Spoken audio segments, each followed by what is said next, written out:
Oi, eu sou a Laísa. Eu sou a Irene do Planalto. E eu sou o Chico, e me juntei com a Irene e com a Laísa para disponibilizar a monografia Se o Grileiro Vem, Pedra Vai, em áudio. Essa é mais uma parte desse projeto. Boa escuta.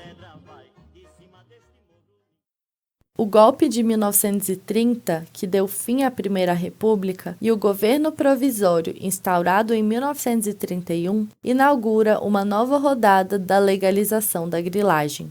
É interessante destacar que Getúlio Vargas conseguiu renovar os agentes da grilagem e os inventores locais, substituindo integrantes das redes de solidariedade e suborno já estabelecidas. Tratava-se de uma guerra surda entre os velhos setores agrários do país e as novas ideias autoritário-modernizantes. Discordo com Linhares e Silva, que afirmam, em tom algo saudosista, que Vargas travou uma verdadeira guerra contra o latifúndio. Essa tese é facilmente combatida com fatos que os próprios autores trazem no texto. Ao mesmo tempo, o poderoso instrumento de redução do latifúndio, o decreto que permite a expropriação, é pouquíssimo usado. O Estado Novo interessa-se fundamentalmente em promover a colonização das áreas de fronteira, em especial o Brasil Central. Prefere evitar conflitos abertos com o latifúndio tradicional ou intervir nas áreas velhas, de ocupação antiga. O Estado Novo moldava desta forma um compromisso precário entre modernização e acordo com o arcaísmo, avançando seus projetos nas áreas de fronteira e nas terras públicas, enquanto evitava uma reforma agrária ampla e radical. Além disso, o Decreto número 19.924, de 27 de abril de 1931, legalizou as terras devolutas apropriadas até então e impediu, no plano teórico, a apropriação de novas áreas. Percebe-se facilmente que a cada legalização de terras apropriadas em períodos anteriores, gerava-se um novo incentivo à grilagem, baseada na indústria de títulos falsos. Esse também é o período de expansão dos incentivos fiscais e da criação de megaprojetos de infraestrutura, promovendo uma supervalorização da terra e incentivando a grilagem, que seguia perseguindo e assassinando poceiros e povos nativos, garantindo ao governo Vargas mais uma dubiedade. Ao passo que os soldados brasileiros foram enviados para a Europa para combater o holocausto do povo judeu, no Brasil, a sua força era utilizada para promover a expropriação territorial e o genocídio das populações tradicionais que aqui residiam. O aprimoramento da grilagem acompanha os projetos estatais de infraestrutura ao longo do tempo. A repentina valorização das terras pelo projeto de construção da rodovia Belém-Brasília, por exemplo, cujo trajeto cortaria as propriedades de camponeses, gerou o movimento conhecido como Revolta de Trombas e Formoso, quando milhares de camponeses se organizaram para lutar contra a grilagem de suas terras, conforme registra o documentário intitulado de Cadê Profiro?, dirigido por Hélio Brito em 2004. O documentário fala sobre a reforma agrária por meio da história do líder camponês José Porfírio de Souza, ou simplesmente Profiro, como ficou conhecido. Em 1960, Profiro elegeu-se deputado estadual, entrando na história como o primeiro deputado camponês do Brasil. Em 1964, foi cassado no golpe militar, preso e, depois de vários anos, solto. No caminho de volta para casa, desapareceu. Até hoje, ninguém sabe seu paradeiro. Por essa razão, é considerado desaparecido político. Com a queda de Vargas em 1945, o equilíbrio de forças precário que fora estabelecido anteriormente ruiu. As velhas oligarquias agrárias foram implacáveis contra a intervenção estatal no campo. Entretanto, não se pode tirar de Vargas e dos demais governos desenvolvimentistas pré-ditadura militar a popularização da questão agrária. Nota-se esse fato com o sucesso de obras como Menino de Engenho, de José Lins do Rego, Vidas Secas, de Graciliano Ramos, Sim a Moça, dirigido por Tom Paine e Oswaldo Sampaio, entre outros.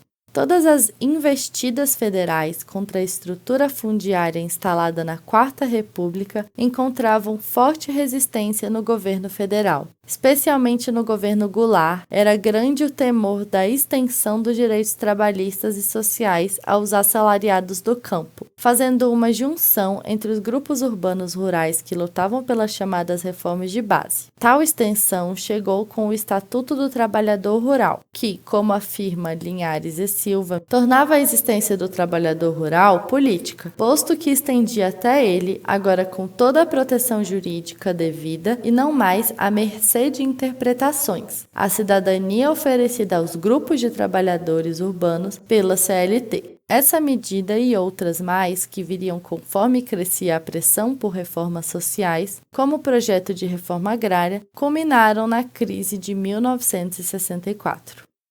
Com o golpe militar de 1964, o processo de grilagem virou rotina e passou a ter o Estado como seu maior contribuinte. Temendo os contingentes cada vez maiores de insatisfeitos no campo, o Estatuto da Terra, criado meses após o golpe, em novembro de 1964, surgia exatamente como reconhecimento pela ditadura de uma questão agrária no país ou, como já foi dito, como reconhecimento de um longo processo de lutas sociais e políticas. Entretanto, a própria interpretação do Estatuto da Terra foi feita de tal forma que se possibilitou que o processo de resolução da questão agrária, tal como imaginava-se naquele momento, fosse montado sobre a ideia-chave da modernização do latifúndio. Tal associação estreitíssima entre propriedade da terra, bancos e grande capital, no mais multinacional, abria caminho para a industrialização do campo, a formação dos cais e a indiferenciação campo-cidade, atropelando os pequenos camponeses e excluindo do debate comunidades tradicionais.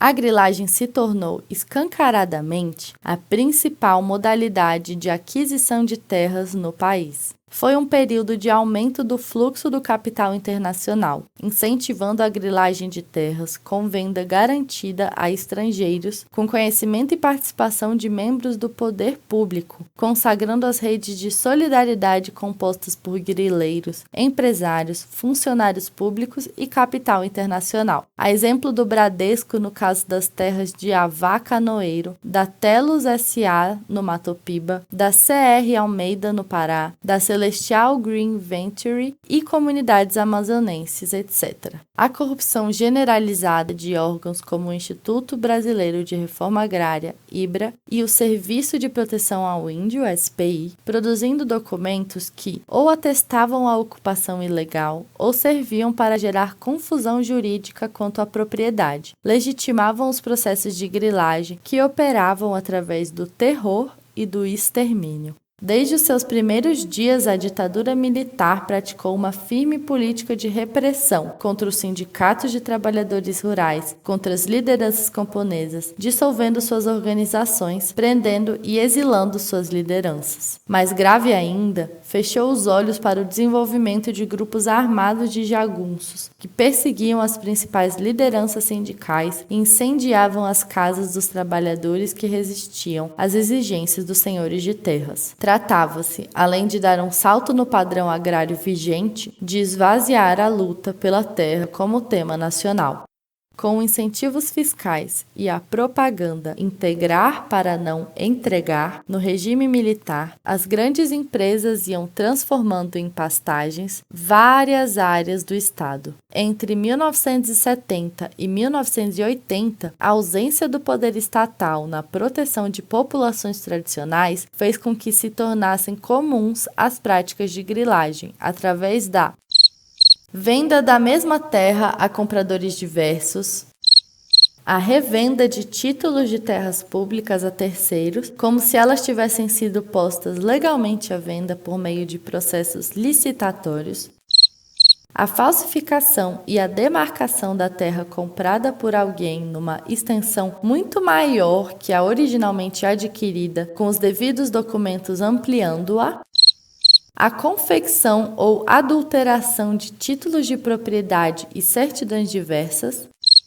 a incorporação de terra pública a terras particulares, a venda de títulos de terras atribuídos a áreas que não correspondem aos mesmos, a venda de terra pública, inclusive indígena e em áreas de conservação ambiental, por particulares a terceiros, e ainda, mais recentemente, a venda de terra pública pela internet ou anúncio de revista, com base em documentação forjada, como, por exemplo, o caso do Parque Chandless, investigado por esta CPI.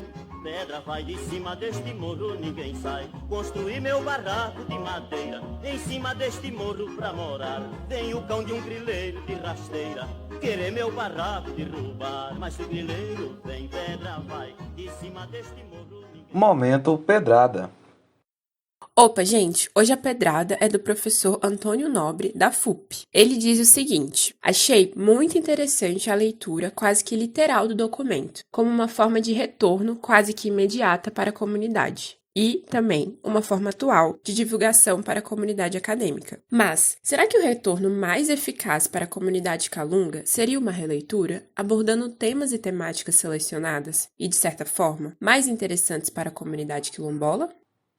Professor Antônio, é muito bom receber um comentário do senhor. Para quem não sabe, o capítulo 1 da monografia foi desenvolvido na disciplina de Agricultura e Meio Ambiente, ministrada pelo professor Antônio. E a pergunta é muito boa. Acho que tem espaço para uma releitura, pensando em alguns temas selecionados, sim, mas não sei se eu seria a pessoa correta para fazer isso e se esse seria o melhor momento. A monografia já foi escrita, em parte, pensando na leitura posterior. Então o texto não segue exatamente um modelo acadêmico tradicional. Outro fator é que eu acho complicado, eu, como pesquisador externo, classificar o que é mais ou menos importante para a comunidade. Hoje os calungas já estão ocupando cada vez mais espaços acadêmicos, então talvez esses nossos colegas possam fazer esse trabalho de seleção com muito mais propriedade que eu. A ideia do projeto, nesse momento, é realmente levar o que foi produzido sobre a comunidade para a comunidade. Tanto que, além dessa iniciativa coletiva, já disponibilizei mais 2 livros e várias reportagens sobre a comunidade calunga, para que chegue nos interlocutores que não dominam a leitura, mas que compreendem perfeitamente bem o que se é falado.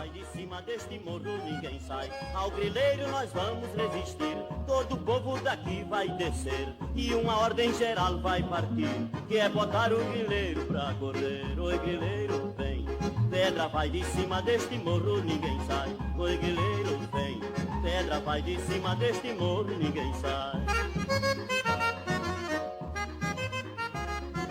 Esse foi mais um episódio do podcast Se o Grileiro Vem, Pedra Vai, onde realizamos a leitura da monografia de mesmo nome do Chico Souza, apresentada ao Departamento de Antropologia da Universidade de Brasília. Texto: Chico Souza. Vozes: Laísa Fernanda Alves da Silva, Irene do Planalto Chemin e Chico Souza. Consultoria de podcast, edição e montagem de som, Irene do Planalto Chemin. Fotos: Durval Mota e Chico Souza. Identidade visual: Alex Nogueira. Divulgação e mídias sociais: Laísa Fernanda Alves da Silva. A música tema é Grileiro Vem, Pedra Vai, do Centro de Cultura Popular. Na descrição desse episódio estão disponíveis as referências teóricas citadas, a monografia do Chico completa e o endereço das nossas redes sociais. Pedra vai de cima deste morro, ninguém sai. De cima deste morro, ninguém sai. De cima deste morro,